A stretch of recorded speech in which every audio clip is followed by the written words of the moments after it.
Vai. Eu sou o cordeirinho. Eu sou um cordeirinho, Jesus do meu pastor, um sublime amor. Eu não vi, não. A enfermeira. Tadã! Chave. Olha lá. Oi, bebê!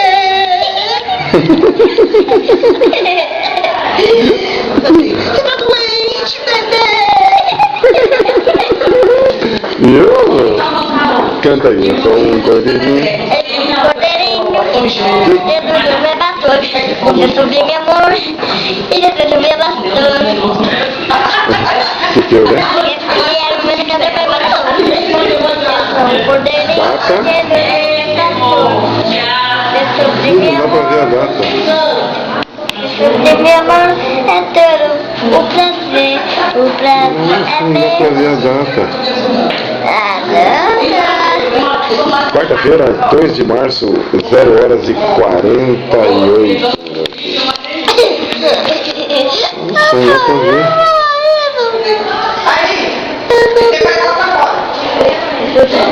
Estranho. Não dá pra ver.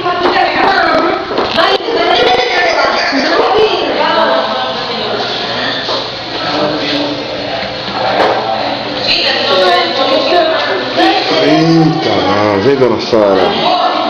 Eu sou um cordeirinho, Jesus do meu pastor, sempre meu amor, eu sou um cordeirinho. Eu sou um cordeirinho, Jesus do meu pastor, sempre meu amor, é tudo um prazer.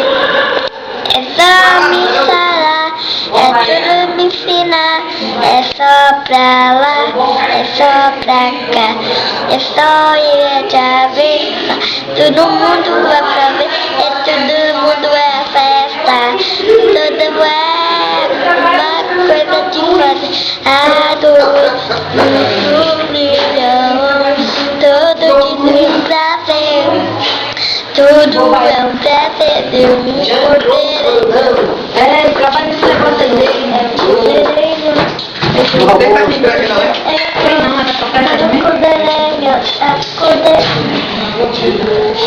Só vai aprender grande, é assim, ó. Não há nada melhor do que cagar o urinó.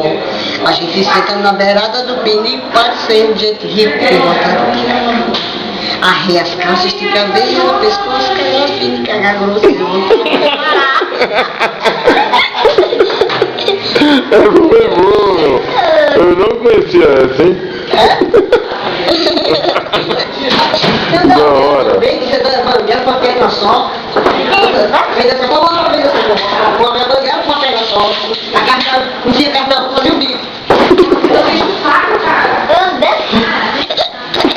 Essa foi fogo. Tá quase chegando em mim. Tá quase acabando o soro. Falta ainda.